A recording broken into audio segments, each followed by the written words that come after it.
Assalomu alaykum, hurmatli tomoshabinlar. Men ish qilib turdim. Kompyuterda buni qiz menga xalaqit qilib, ishlashimga qo'ymayapti. Juda ham sho'x bo'lib ketgan bu qiz.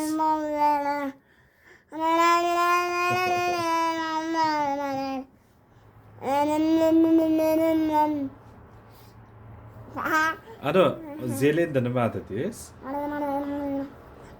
Yangi so'zlarni aytyapsiz-ku, qattiq deb qo'ying. Tunuka. Yaya. Turba. Malala.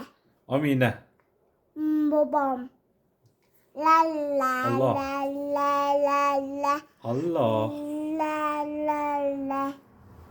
Menga yordam beringlar. Ishimni qilishimga to'sqinlik qilyapti bu bola.